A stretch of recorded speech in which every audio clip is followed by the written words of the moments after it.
چھٹی جماعت کے پیارے بچوں، السلام علیکم۔ آپ اپنی کتاب بحرستان اردو نکالے اور صفحہ نمبر 91 پر پہنچے۔ کل ہمارے سبق کا موضوع تھا صحت اور صفائی، اسی کا دوسرا حصہ آج ہم پڑھنے جا رہے ہیں۔ دیکھو بچوں، کھانے کے اوقات مقرر ہونے چاہیے۔ کہتے ہیں کہ کھانے کے جو وقت ہیں وہ مقرر ہونے چاہیے، انسان کو بار بار نہیں کھانا چاہیے۔ وقت بے وقت کھاتے رہنا ہاضمے کو کمزور کرتا ہے۔ اگر ہم وقت یا بے وقت پر جس وقت بھوک لگی ہوگی اس وقت نہیں کھائیں گے یا بار بار کھائیں گے، اس سے کیا ہوتا ہے؟ ہمارا ہاضمہ کمزور ہوتا ہے۔ اچھی طرح سے ہضم کیا ہوا کھانا جزو بدن بنتا ہے۔ کہتا ہے کہ اچھی طرح سے اگر ہمارا کھانا ہضم ہو جائے گا اچھی طرح سے تو وہ ہمارے جسم کا ایک جز بنتا ہے، ایک حصہ بنتا ہے، اس سے ہمیں خون بنتا ہے۔ جب کھانا ہضم ہوگا تو اس سے خون بنے گا، اگر ہضم نہیں ہوگا تو اس سے کیا بیماری پیدا ہوگی۔ ضرورت سے زیادہ غذائیت والی خوراک اور تلی ہوئی چیزوں سے طرح طرح کی بیماریاں پیدا ہو سکتی ہیں۔ کہتے ہیں کہ ضرورت سے زیادہ اگر ہم کھائیں گے اور تلی ہوئی چیزیں کھائیں گے، جیسے ہم دکان سے لاتے ہیں، وہ فاسٹ فوڈ لاتے ہیں، وہ نہیں کھانا چاہیے بچوں۔ کہتے ہیں کہ اگر ہم وہ کھائیں گے اس سے کیا ہوتا ہے؟ جو زیادہ تلی ہوئی چیزیں ہیں ان سے کیا ہو سکتا ہے؟ ان سے طرح طرح کی بیماریاں پیدا ہوتی ہیں۔ زیادہ کھانا صحت کے لیے نقصان دہ، اگر ہم زیادہ کھائیں گے وہ بھی ہماری صحت کے لیے ٹھیک نہیں ہے۔ بہترین اصول یہ ہے کہ کیا ہے؟ کھانے سے اس وقت ہاتھ کھینچ لیا جائے جب تھوڑی بھوک ابھی باقی ہو۔ کہتے ہیں کہ بہترین کھانا وہ ہے کہ کھاتے وقت اتنا کھانا چاہیے کہ تھوڑی بھوک ابھی رہنی چاہیے، ایسا نہیں کہ حد سے زیادہ کھائے، وہ ٹھیک نہیں ہے صحت کے لیے۔ تندرستی کے لیے تازہ ہوا، صاف پانی اور اچھی غذا کے ساتھ ساتھ صفائی کا بھی خیال رکھنا چاہیے۔ کہتے ہیں کہ تندرستی کے لیے ہمیں کیا چاہیے؟ تازہ ہوا، صاف پانی اور اچھی غذا کے ساتھ ساتھ ہمیں صفائی کا بھی خیال رکھنا چاہیے۔ گندگی سے طرح طرح کے جراثیم پیدا ہوتے ہیں۔ گندگی سے کیا ہوتا ہے؟ طرح طرح کے جراثیم پیدا ہوتے ہیں۔ مکھیوں، مچھروں کو تو ہم سب دیکھتے ہیں اور یہ بھی جانتے ہیں کہ جہاں زیادہ گندگی ہوتی ہے وہیں یہ زیادہ پیدا ہوتے ہیں۔ کہتے ہیں کہ جو مکھیاں ہیں یا مچھر ہیں ان سب کو ہم دیکھتے ہیں اور یہ بھی ہمیں پتہ ہے، ہمیں پتہ ہے، کیا پتہ ہے؟ کہ جہاں زیادہ گندگی ہوتی ہے وہیں یہ زیادہ پیدا ہوتے ہیں۔ جہاں زیادہ گندگی ہوتی ہے وہیں مکھی اور مچھر پیدا ہوتے ہیں۔ لیکن لاکھوں جراثیم ایسے ہوتے ہیں جنہیں ہم اپنی آنکھوں سے نہیں دیکھ سکتے۔ کہتے ہیں کہ لاکھوں جراثیم ایسے ہوتے ہیں جنہیں ہم اپنی آنکھوں سے نہیں دیکھ سکتے، اپنے آنکھوں سے نہیں دیکھ سکتے ہیں۔ کن کو؟ ان جراثیموں کو، کیونکہ وہ بالکل چھوٹے ہوتے ہیں۔ کیڑے مکوڑے اور جراثیم انسان کی صحت کے دشمن ہیں۔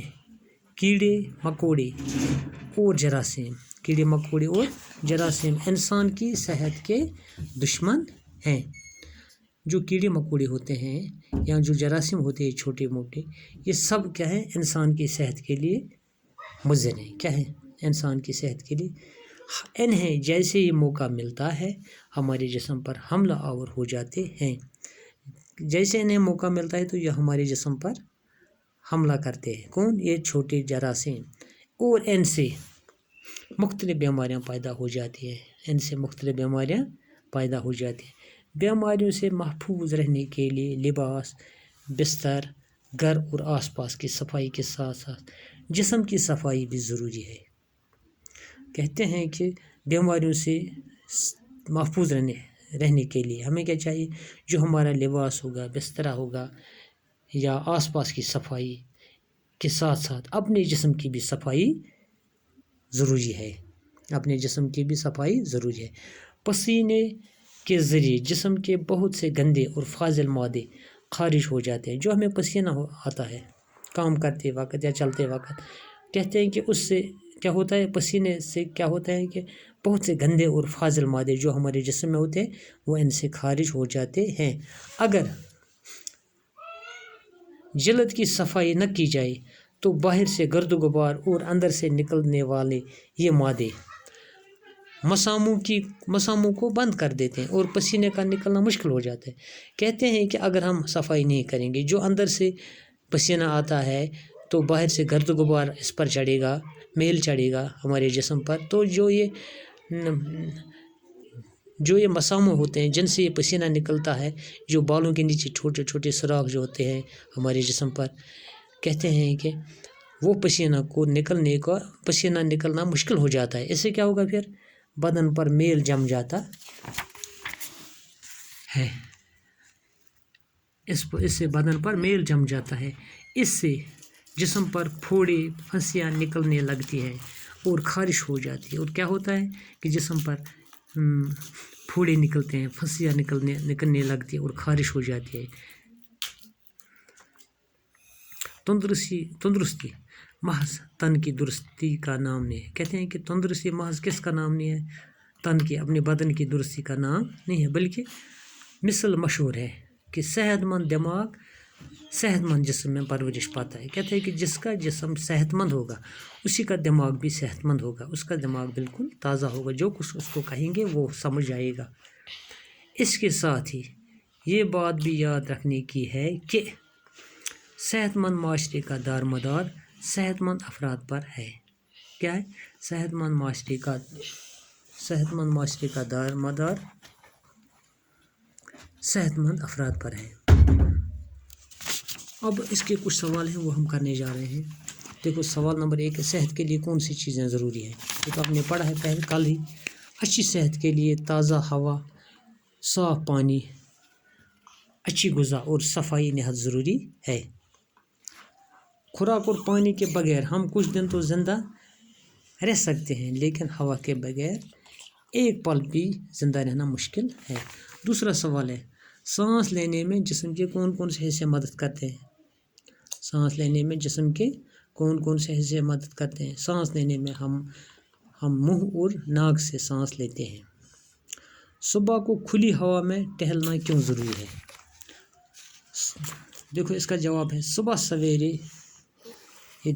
سویرے ہوا خوری سے سستی دور ہو جاتی ہے۔ تازہ ہوا میں تھوڑی بہت ورزش بھی کرنی چاہیے، اس سے جسم کے تمام اعضاء تندرست اور توانا رہتے ہیں۔ تازہ ہوا غذا کے ہضم ہونے میں بھی مددگار ثابت ہوتی ہے۔ اس کے بعد ہے پانچواں سوال ہے چوتھا، انسانی زندگی میں پانی کی کیا اہمیت ہے؟ انسانی زندگی میں پانی کی کیا اہمیت ہے؟ خدا کی عطا کی ہوئی نعمتوں میں پانی بڑی نعمت ہے۔